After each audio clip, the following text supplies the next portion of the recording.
क्या संसार में प्रगति के लिए असंतोष ज़रूरी है? पहले आप जानते हैं असंतोष क्या है। जो मेरे पास है वह मेरी पात्रता से कम है, वह मेरी योग्यता से कम है। इस प्रकार का शिकायत भाव, इसका नाम असंतोष है। सामान्यतः हम सोचते हैं कि जीवन को बेहतर बनाने की जो इच्छा हमारे भीतर है असंतोष है। इसीलिए शायद तुमने पूछा कि संसार में प्रगति के लिए असंतोष जरूरी है। नहीं, जीवन को बेहतर बनाने की इच्छा तो रहनी चाहिए, मगर इसको असंतोष नहीं कहते हैं। तो आओ जानते हैं फिर संतोष क्या है। असंतोष तब क्या कहते हैं? जो मेरे पास है लेकिन जो मेरी पात्रता है, जो मेरी योग्यता, जो मुझे मिलना चाहिए वो मुझे अब तक नहीं मिला है, ये बात असंतोष है। तो संतोष क्या है? जो मुझे प्राप्त है वह मेरी पात्रता से अधिक है, मेरी करनी थोड़ी सी है, उसकी मेहरबानी बड़ी है, पता नहीं कैसे सब अपने आप हो रहा है। ये संतोष भाव है और ये अहो भाव इसमें रहता है, इसमें शिकायत नहीं रहती है। और संतोष तो परम सुख है, संतोषम परमम सुखम, ऐसा हमारा ऋषि कहता है। कबीर साहब तो यहाँ तक कहते हैं, गोधन गजधन बाजधन और रतन धन खान, जब आवे संतोष धन सब धन धूर समान। पर पुराने ज़माने की उपमा है, जिसके पास ज़्यादा गायें रहती थी, हाथी रहते थे, घोड़े रहते थे, उनको धनवान माना जाता था। कहते ये सब भी धन हो जाए, गोधन गजधन बाजधन और रतन धन खान, हीरे मोती तुम्हारे पास हो जाए, लेकिन जब आवे संतोष धन सब धन धूर समान। ये जो संतोष हो जाए, अहो भाव पैदा हो जाए, हे प्रभु तुमने बहुत कुछ दिया है, तो ये सुख देता है। ये गोधन गजधन बाजधन सुख नहीं देता है। तो अब आओ जानते हैं कि संसार में प्रगति का क्या अर्थ है। तुमने पूछा है ना कि क्या संसार में प्रगति के लिए, तो संसार में प्रगति किसको कहेंगे, इसको जानना बहुत ज़रूरी है। संसार में प्रगति किसको कहते हैं, इसके लिए हमारे ऋषियों ने 4 पुरुषार्थ को प्रतिपादित किया है। जो ये 4 पुरुषार्थ करता है, बस वही संसार में प्रगति का यार्डस्टिक है, प्रगति की कसौटी है। क्या है? जिसके पास अर्थ है, धर्म है, धन है। पहला पुरुषार्थ, पहली जो प्राप्ति है वो अर्थ है, धन पैदा करना है हमको। दूसरा क्या है? धर्म, परोपकार करने की स्थिति में हम हैं और परोपकार करते हैं। तीसरा काम, हमारी जो जीवन की आवश्यकताएं हैं उन आवश्यकताओं को क्या हम पूरा कर रहे हैं। और चौथा मोक्ष, मोक्ष का क्या मतलब? क्या हम आनंदित हैं बिना किसी विषय सुख के? क्या हम आनंदित हैं? क्या हम स्वयं में आनंदित हैं? क्या हम स्वयं में तृप्त हैं? अगर ये 4 पुरुषार्थ हमने किए हैं, अगर ये 4 चीज़ों को हमने जीवन में पाया है, तो ये यार्डस्टिक है, ये कसौटी है कि हम संसार में हमने प्रगति की है।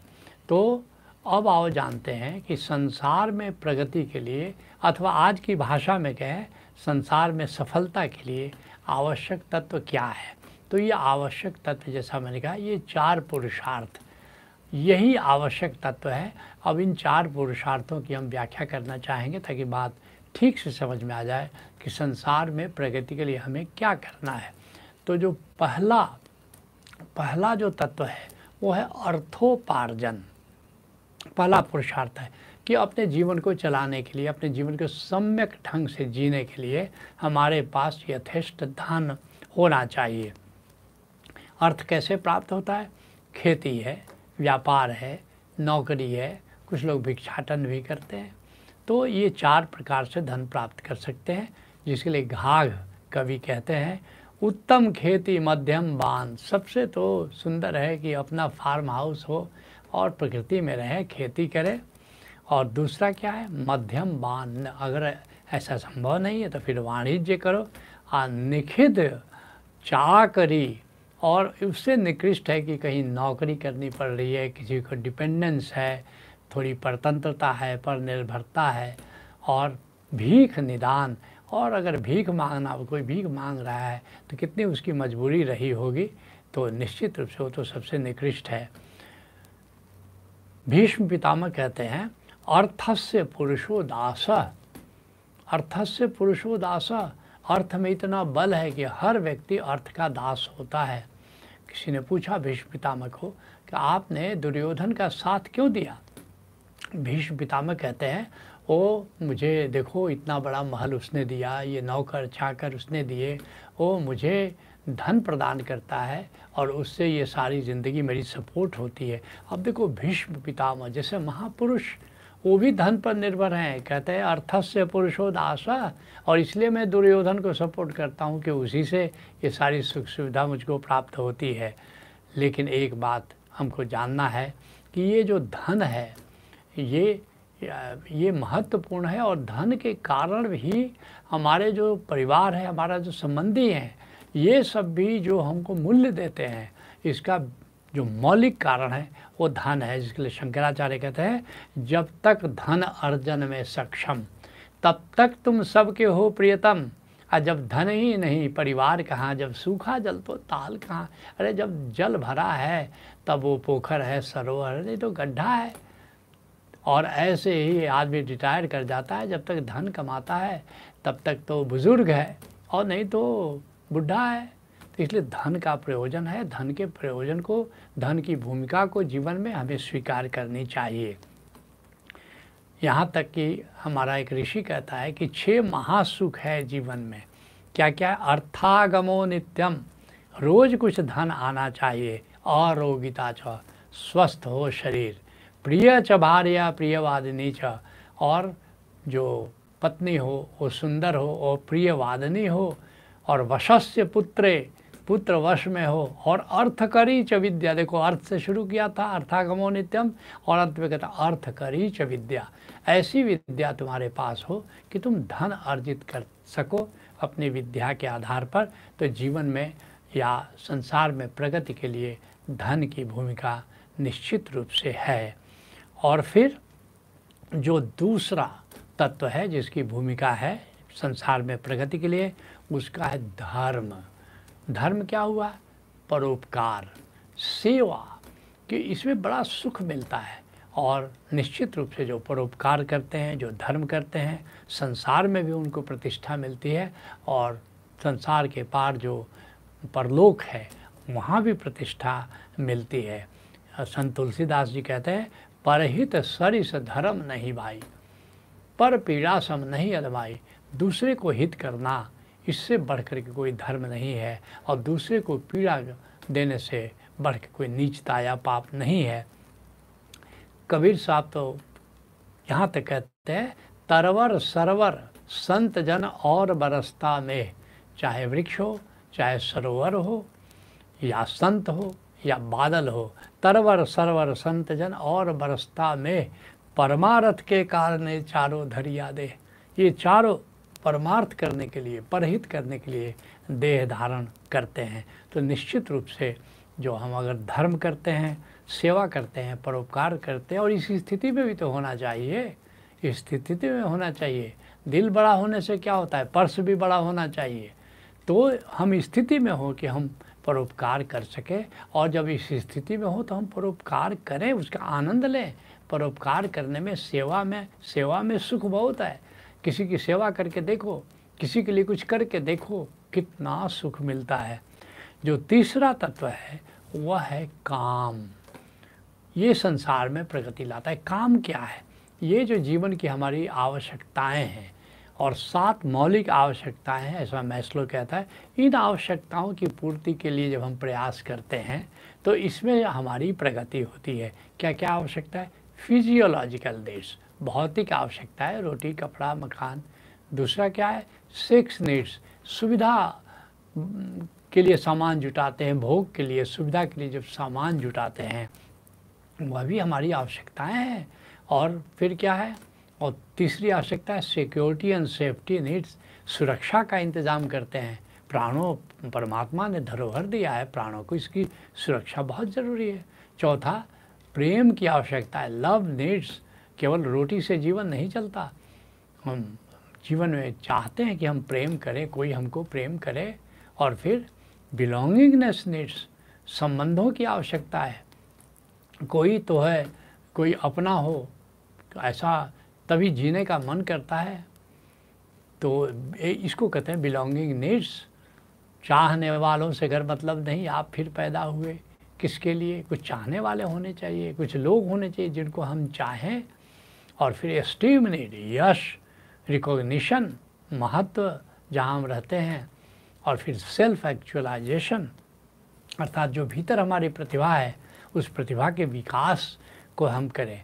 तो ये जब हम करते हैं अपनी इन आवश्यकताओं की पूर्ति, तो निश्चित ही संसार में हमारी प्रगति करती है। तो दूसरा तत्व काम है। और फिर क्या है? तीसरा तत्व काम है। पहला तो अर्थ है, दूसरा धर्म है, तीसरा काम है। और चौथा तत्व है मोक्ष, मुक्ति। और मोक्ष क्या है? आत्म तृप्ति। अब हमको अपने आनंद के लिए बाहर की किसी भौतिक वस्तु की ज़रूरत नहीं है। इस स्थिति का नाम मोक्ष है। और इसके 9 उपादान हैं मोक्ष प्राप्ति करने के। क्या क्या है? पहला है ध्यान। ध्यान क्या है? भीतर जब आंख बंद करते हैं तो निराकार दिखता है, और इस निराकार के प्रति जागरण, वहाँ नाद गूंज रहा है, नूर जगमगा रहा है, बहुत कुछ खजाना है। तो उस निराकार के प्रति जागरण ध्यान है। इसमें एक बड़ी महत्वपूर्ण बात है, ध्यान में सुविधा है कि आप 5 मिनट भी कर सकते हो, 2 मिनट में भी कर सकते हो। ध्यान है क्या? भीतर निराकार को जाना, बाद में जानोगे ये निराकार ही आत्मा है, और उस आत्मा के प्रति 2 मिनट, 3 मिनट, 5 मिनट, 10 मिनट, 1 घंटा उस ध्यान में रह गए। और ध्यान की सुविधा है कि अगर ज़्यादा समय नहीं, ऑफिस में काम कर रहे हो, तो डुबकी लगा लिया 5 मिनट, 3 मिनट, जितना समय है तुम्हारे पास, और इतना तरोताज़ा होता है। क्योंकि ध्यान क्या है? आत्मा का स्नान है, चेतना का स्नान है, और इतना तरोताज़ा हो जाते हो। तो इसलिए हर व्यक्ति को ध्यान करना चाहिए, और जितना वक्त मिले 5 मिनट से लेके 1 घंटा तक रोज़ ध्यान करना चाहिए। चाहे टुकड़े टुकड़े में तुम करो, टुकड़े टुकड़े में करो। यहाँ तक कि मैं तो रिकमेंड करता हूँ कि जो संत हैं, जो बुद्धत्व को उपलब्ध हो गए हैं जो लोग, उनके लिए भी ध्यान जरूरी है। लोग समझते हैं, कुछ लोग कहते हैं कि बुद्धत्व को हो गए अब ध्यान जरूरी नहीं।